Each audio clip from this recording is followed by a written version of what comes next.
Is Nazism a mental illness? No, I say so, because I'm edgy.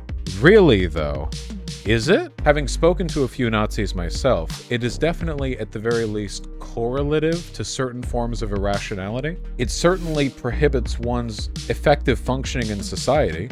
After all, there are personality disorders which describe a lack of empathy for other people, right?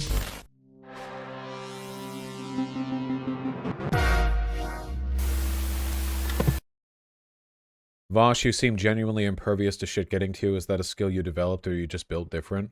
I mean, obviously different people are going to have different, like, propensities for this sort of thing, but I don't know. Like, I feel like people have a fair degree of control over, like, what they are, and it just, the issue is, you know, you can't control how you feel. You can control what you do, but at a level, you kind of can control how you feel, as long as you're willing to exercise some level of, what do they call it, cognitive behavioral therapy, a kind of recursive awareness of the feelings and thoughts that feed into how you feel. This is cognitive behavioral therapy, right? This is what that means. I'll give you an example. Okay? So, with regards to controlling how you feel about things, okay? I don't smoke weed that much, in part because I'm high on life, and also because when I do, I tend to get depressive. See, I have manic depression, and for the most part, that doesn't affect me that much because A, I'm on lithium bicarbonate, and B, I'm Bill Dipperly. But when I'm high, it exacerbates the negative feelings, and it makes me feel sort of existentially depressed. You know, like, oh, the universe is so big, what does it all matter? Blah blah. And it used to be that when I had those feelings, it was very very negative. You know, I didn't like that at all.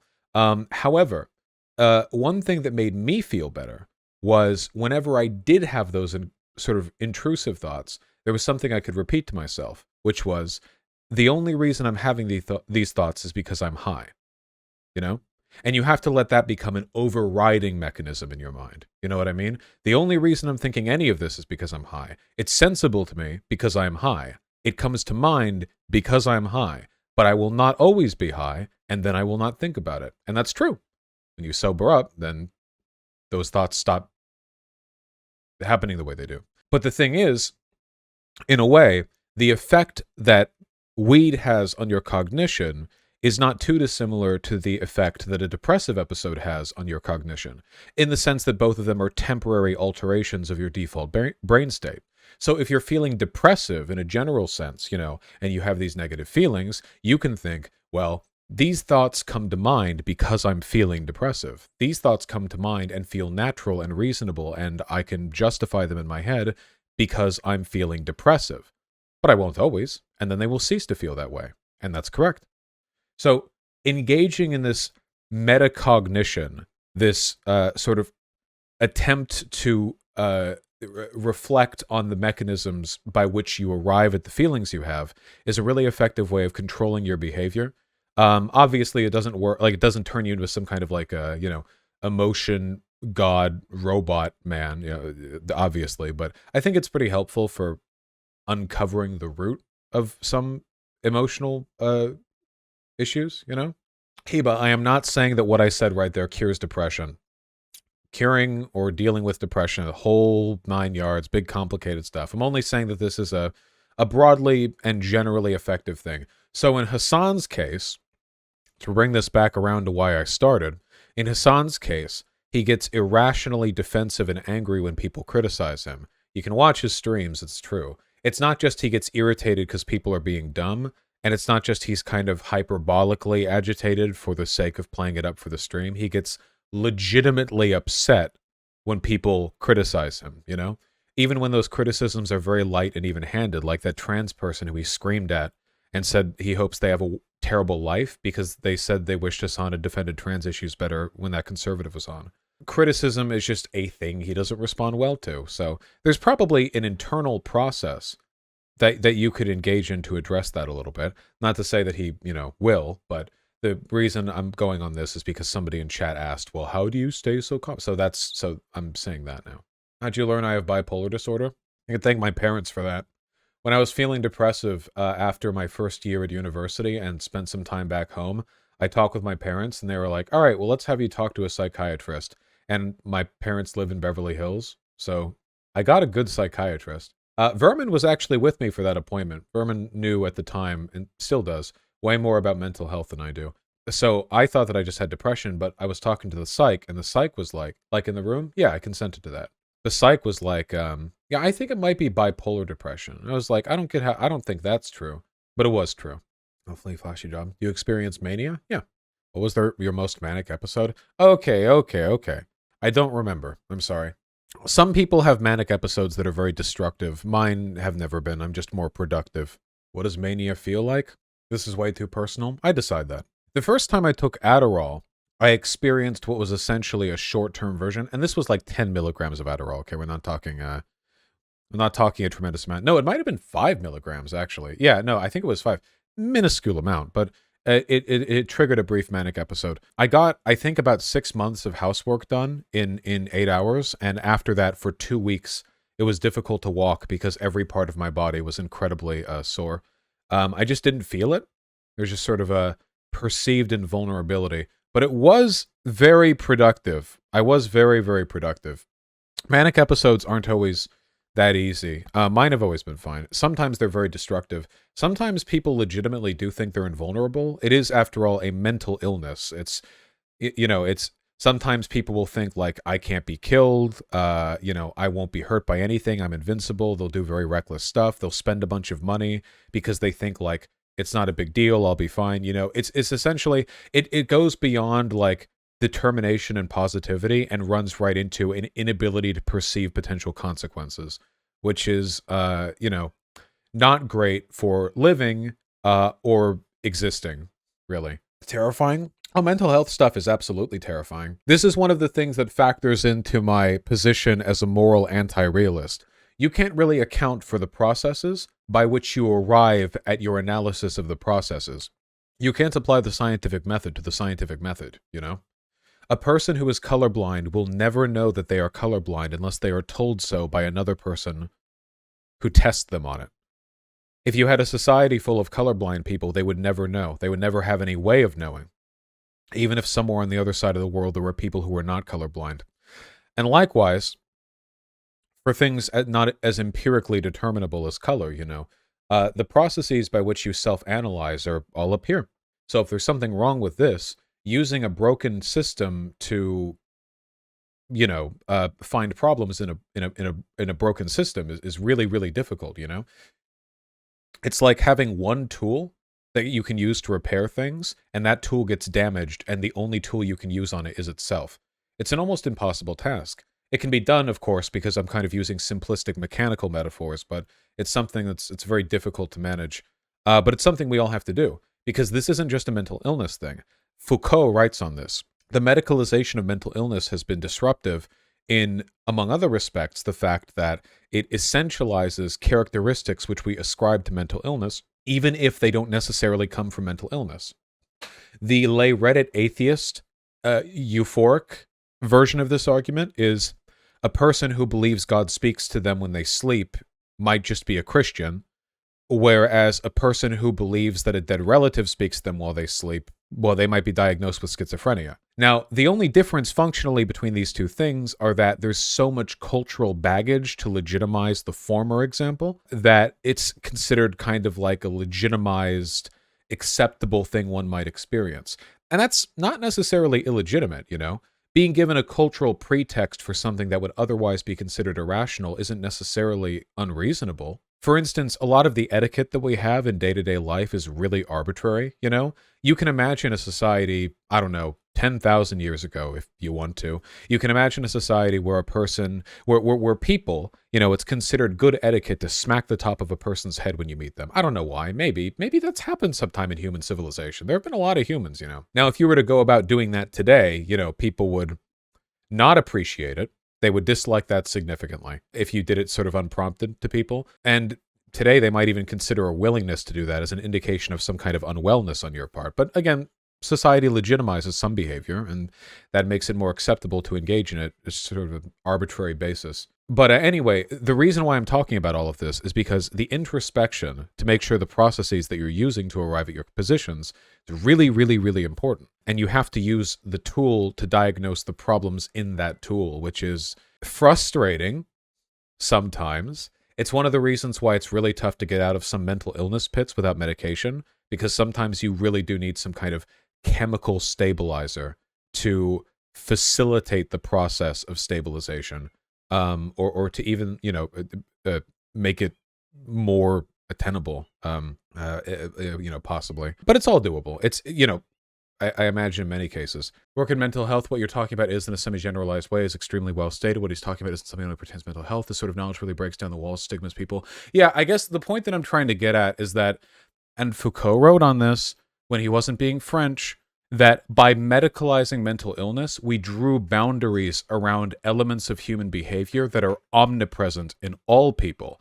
Therefore, by implication, we have distinguished between that which is medicalized and that which is not, and thus denied ourselves the perceived value of being introspective about the non-medicalized component. Do it. Artemy, do it. Bap it. Bap the thing. He meowed. Artemy chooses peace. Beautiful baby. Artemy, what do you... They don't like that I've been working all day.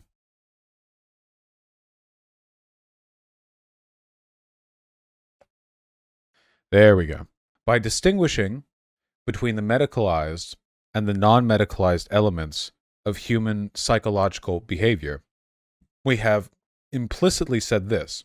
We have said, when there is something wrong with the human brain, we give it a name. We name the condition. And then doctors and medicine deal with it. The problem with that idea is that, well, look, I'll put it this way, guys. Can you guys tell me the difference between a person with autism and a person without autism? I know which conditions tend to correspond to autism, but is it possible to draw the line, like an actual distinct line against which you can empirically determine who's on which side? There can't be a hard line. It's called the spectrum for a reason, right? There are also conditions that people can have that are considered indicative of autism without being diagnosed with it, Like a person can be really sensitive to some sounds and touches and tastes and what have you, but otherwise not indicate any such behavior.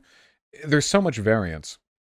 In a way, don't you feel as though the term autism, the diagnosis, has just become a kind of catch-all designation for people who demonstrate abnormal behavior in a certain range? But a lot of the elements of abnormality we're referring to are at least informed by cultural bias, at least to an extent. That's not to say there's absolutely no intrinsic or internal element to autism, because there is, but a lot of it is affected by cultural bias. I'm not saying there's anything necessarily wrong with diagnosing or with responding or what have you. I'm only saying that I feel like people have gotten worse developing the processes to identify problems with their thoughts when it doesn't explicitly fit within the diagnosis of a mental illness. I mean, how many people have we had on stream who act horribly irrationally, but who are probably considered neurotypical in a medical sense? Clearly the medical diagnosis does not fully encompass the potential range for irrational human behavior. It's obviously a lot more complicated than that. You guys understand what I'm getting at here, right? I'm not saying there's no value to any of these terms. I'm only saying that they're arbitrary, and the way we talk about them might make it more difficult for us to deal with some internal issues, whether or not we are diagnosable with some of these conditions. And a lot of it varies so significantly, it's really difficult to tell at all. So, like, for example, okay, a mental illness is defined by an abnormal element of cognitive behavior which affects your life to the point that you can't function well in society. I'm generalizing a bit, but like broadly, mental illness, abnormal, atypical cognitive behavior, that sort of thing, right? Is Nazism a mental illness? Now, I say so, of course, because I'm edgy. But like, really though, is it? Outside of the, the desire to, be all performatively cool and stuff in the chat of the socialist live streamer. Really, though, is it? Having spoken to a few Nazis myself, it is definitely, at the very least, correlative to certain forms of irrationality. It certainly prohibits one's effective functioning in society. After all, there are personality disorders which describe a lack of empathy for other people, right? Like there are personality disorders, antisocial personality disorder, that sort of thing. A lack of empathy, you know, a lack of consideration. So what if the lack of empathy that you have is not dictated by your cognitive capacity, but rather by the political biases you hold? Is it possible that a person who is mentally normal could exhibit all the tendencies of a person with a personality disorder without actually having a personality disorder, because the political biases they've adopted have given them the pretext to act in a way as though they had that personality disorder? I think questions like this are really, really interesting. All right, dumbass. I think questions like that are really interesting because, if nothing else, they reveal the inherent subjectivity of the diagnosis criteria. Is there a meaningful difference? I don't know. I genuinely do not know that. I know that there's a difference in the sense that a person who legitimately has a personality disorder theoretically would always behave that way, whereas a person who only behaves that way because of political biases could be educated out of that. But if one's a Nazi all their life, does that make a difference? Also, you could, additionally, you could make this argument in the reverse. So, if the criteria for this personality disorder resembling political behavior, say, for example, that the Nazis had won, and you were some kind of communist insurgent within such a society. Being a communist would certainly be detrimental to one's functioning within a Nazi society. There would be social consequences, to put it lightly, to being that, to put it very lightly. But additionally, would the Nazi doctors not argue that you lack empathy? I mean, surely a communist insurgent in a world ruled by Nazis, you would be engaging in acts of sedition, terror, what have you, we must fight back, etc., etc. They would diagnose you, I think. Or at the very least, they would say these traits exhibit a similar, similar behavior to this personality disorder or that. If you think about that for long enough, then it becomes easier to understand how medical and scientific racists of the 20th and 19th centuries were willing to essentialize elements of behavior that were very obviously a product of environmental circumstance, Because if you look back on that, like, well, okay, so why were these doctors and scientists so quick to, like, for instance, they would look up the skulls of, like, slaves brought from Africa, and they would go, oh, look at this skull. And of course, it's like a totally normal human skull. Because skulls of black and white people are, like, the same. But they would hold it up, and they would go like, look at it. Well, isn't it obvious? This is why they can't read. It's like they were never taught how to read. They were never educated. That information doesn't spontaneously emerge in your brain. It just, you have to be taught that information. But they did that because they made some mistakes that it seems like we haven't fully broke from. Hello, Doe, with a quote from Foucault. From Foucault. What did Marx do when, in his analysis of capital, he encountered the problem of working-class misery? He refused the usual explanation which regarded this misery as the effect of a rare natural cause or of a concerted theft. And he said, in effect, given what capitalist production is in its fundamental laws, it can't help but produce misery.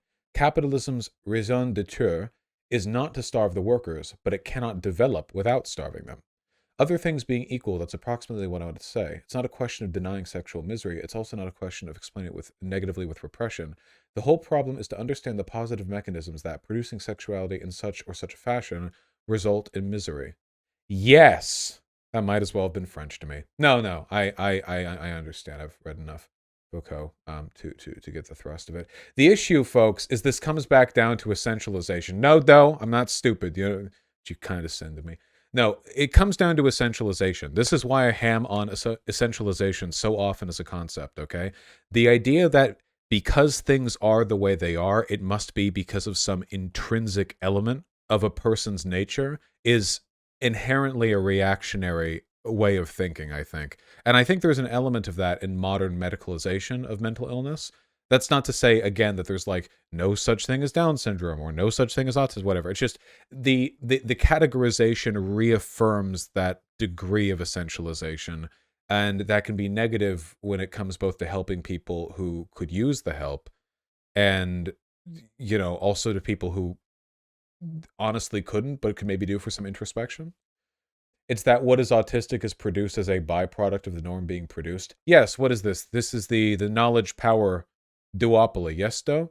How knowledge and power reaffirm each other. The power to create the term autism, to describe it, to give shape to it through language, creates then recursively the knowledge about that subject. You produce the category, which produces the discourse surrounding the category, which reaffirms the existence of the category.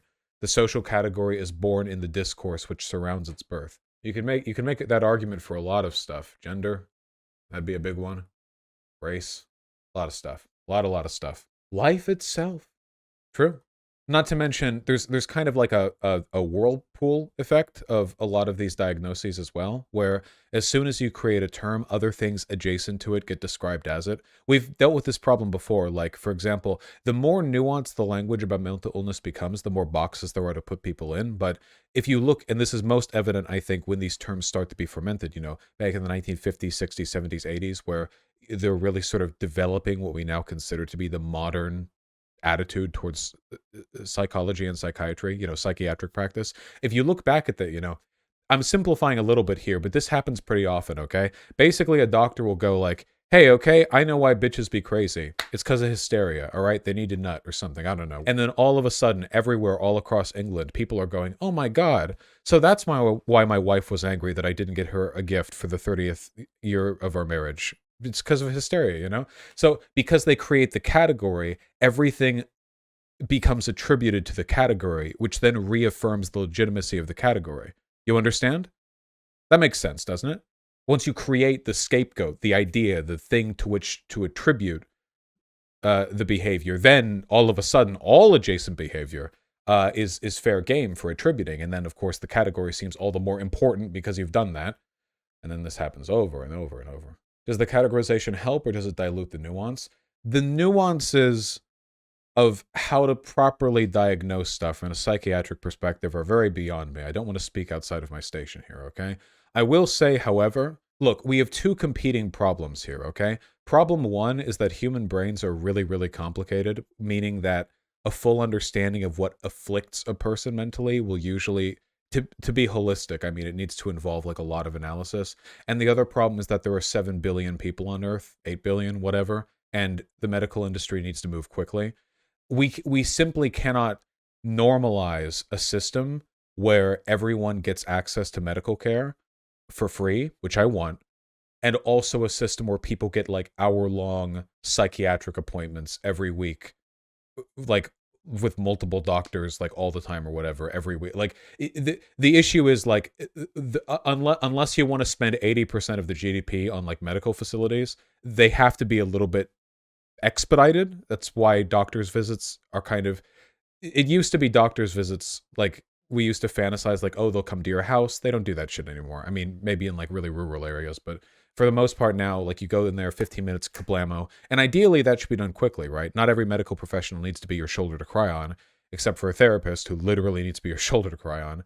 Psychiatry is different from therapy though. Therapists listen to you, they talk.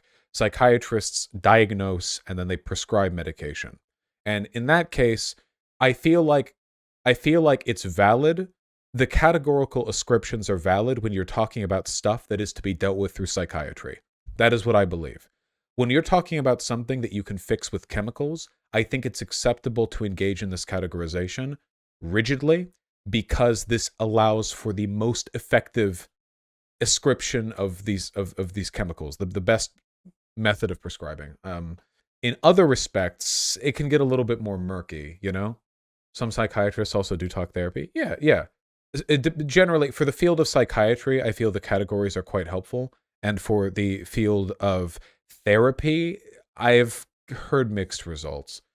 Would you say the category of ADHD has utility? All I know is that I have ADHD, and being diagnosed with it allowed me to get Adderall, and that makes my life easier. So, yes, it is almost never a clear line between what can and can't be fixed with chemicals. That is completely true. Yes, 100%. It's an incredibly unclear thing. Doesn't Adderall make everyone's life easier, though? To an extent. It's really about whether or not you're in a pit beforehand, though, Correct me if I'm wrong, but ADHD and autism overlap a lot because they both involve an overpresence of electrical activity in the brain. Yeah, there are correlative factors there, possibly even causative factors, you know? The fact that a lot of gay people are left-leaning isn't correlative after all, it's causative. It could be one or the other. It's causative, but in both directions. Being left-leaning can lead a person to be more open with, non-standard sexual identities. Being of a non-standard sexual identity might make you more sympathetic to left-leaning arguments because, well, those are the people who tend to defend you politically. So it can be causative in both directions. Is Adderall bad for your body? If you take too much of it, sure. It's a powerful chemical. It's meth, basically. It's not bad if it's taken, in a reasonable amount. I don't think lithium bicarbonate can be bad for you. Yeah. Did I tell you guys? Oh no, we did talk about how lithium came about on stream, right? We did look at that. We looked at that a while ago. The history of lithium. That was interesting. Yeah, that was wild. I got quoted 4,000 for a diagnosis. Pretty sure I have ADHD undiagnosed. Jesus Christ, $4,000 for a psychiatric diagnosis? I'm sorry. You can't take Adderall forever? Not with that attitude, Tempest. Is there a difference to Ritalin? Different people respond better to different variants of the chemical. What do you think people who have bipolar and needed to be creative don't want to take their meds like Kanye? All right, I'm going to keep it real with you. I could be talking out my ass here, but I really do feel like the people who say, like, mood disorders can make you more creative, total BS. For me, total BS, 100%. I really dislike the narrative that creativity is like enhanced by drugs or by like mental illness. I guess there can be an association, but for the most part, creativity involves incredibly structured cognitive ability, you know? It also requires discipline to be productive, and these are things you generally want to be on your top game for. Not to say you can't be drunk and like compose some cool music or whatever. Artemy just knocked the chocolate off my desk. Artemy, if you eat that, you're gonna die. You want to die? No, you don't. You're just stupid and you smell food. All right, you're being held again. What about Stephen King and the cocaine? So cocaine will make you more productive, but I don't think it'll make you more creative. And also, I feel like he could have done what he did without doing that, you know? Like a lot of industry professionals like do cocaine because it helps them compensate for a really unhealthy production schedule. Also, can I be real with you guys? I think Stephen King's books would have been better if he chilled out for a little bit. It's not as though they maintained a consistent level of quality, right? He wrote a lot. Maybe if he had chilled out a little bit, took some time, maybe things maybe things would have turned out a little bit, you know? How are we doing, huh? You want to wrestle my... Yep, we do. Yeah. You want to do a baby battle? Ooh, ooh. Wah! Yes. Escape. I do think there's a difference between using drugs to stimulate or derive inspiration from, but depending on drugs. My bias is present here. I'm a pretty anti-drug person in general. Again, I smoke weed to help me sleep. I don't mean like you're a bad person if you do drugs, and I don't mean that I have conservative attitudes towards drug policy. I just mean that in my experience, and Chat gets mad at me when I say this, but I hold to my opinion, in my experience, oftentimes many people who use drugs a decent amount are more dependent on them than they claim to be, and it often has a number of negative effects on their mental and social well-being that they don't own up to. See, this is the problem. Drugs affect your brain, which, as we were talking about before, is the thing that's really bad at self-diagnosis. So if you get into drugs quite a bit, it can be very difficult to reflect on the effect that it's having on you. And this is consistent across pretty much all drugs. People get very defensive about it, which I think is often quite telling. What about you and Adderall? Yeah, take Adderall every day. But it has a positive effect on me because it compensates for executive dysfunction, which is a product of my ADHD. But I think there's a pretty big difference between, you know, taking a regularly scheduled intake of a diagnosed and prescribed medication to compensate for something and a bunch of stuff other people do with drugs. There are, of course, times that people will use illicit drugs in ways that are helpful like that. So, for example, weed is often used as a painkiller by cancer patients or people with chronic pain. I will never give anyone shit for that. You know, that's not what I'm talking about. I mean, people who, and I mean, I don't need to elaborate. Come on, I'd be willing to bet that most of the people in chat who have already graduated from high school know at least one person with an unhealthy drug habit.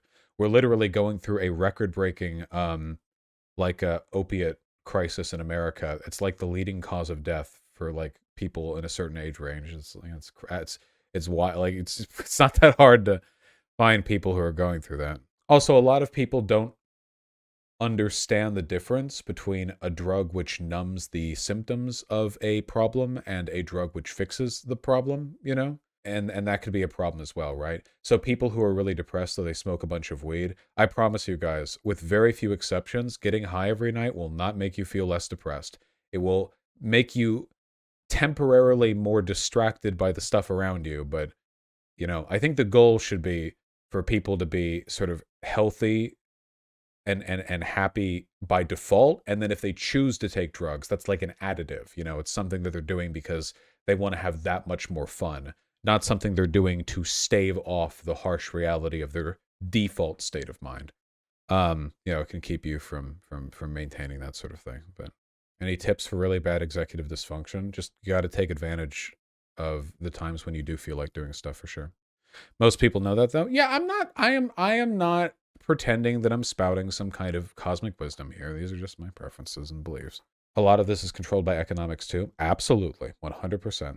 What do you think about long-term SSRI use? Really depends on the person. What do you think about mystical visions? I don't believe in mysticism. So visions are visions, but I just want to get diagnosed for ADHD without breaking the bank. Well, I don't know how you get a $4,000 diagnosis, but there's an app that I've used in the past called ZocDoc, which I hate saying out loud because it sounds like Doc Ock, the Spider-Man villain. But and I was you can just this little 15-minute online appointment follow through in person. I don't know, it's just a couple $100. I don't have medical insurance, but you know, a lot of this stuff is going to vary. Just don't get anything done at a hospital, you know? Like if you're going to get any work done, just go to like a little clinic. Have you ever experienced any paranormal activity? No. I don't think it's possible to either. Like, if I had ever experienced something which felt like paranormal activity, then it would simply be a thing that I don't have an explanation for. But I think it's important to keep that mindset, right? The willingness to fill in the gaps, things we don't understand, things we don't have an explanation for, must be caused by some supernatural whatever. You know, I think it's good for your brain. It keeps the you know, the cogs turning to always think, well, I don't understand this. Maybe I'll never, but what could it be? And you think about all the possible things, and usually that's I think it's a more helpful way of thinking, because sometimes you will come across problems where you think you don't know all the answers, but by thinking about it you arrive at them, and you arrive at a better answer than you would have by just lazily ascribing it to some kind of supernatural intervention. Would you say the cost of your ADHD meds are significant compared to a low income? It's about $40 a month. That's a lot of money for a person on a low income, yeah. And sometimes they try to jump up the price of my meds too. Really weird. I'll go there and they'll be like, "Yeah, it's $200." And I'll be like, "It's really not actually. Can you double check that?" And they'll be like, "Oh, give us 30 minutes." And then they'll come back and it'll be $40. You know, do you you know, one time I actually was in enough of a hurry that I didn't even ask them to change the price. Do you have any idea what a fucking spoiled privileged asshole I felt like at that point? Well, when I was like, "Fuck it, just give them to me now," and I had to leave, I was thinking like, thank God for my stupidly lucrative job. All right, my ADHD meds are $5. Well, whoop-de-doo. They probably didn't apply the GoodRx coupon. Yeah. Testosterone costs 2K without insurance. Holy. Well, I would make sure to get insurance before doing anything fancy like that.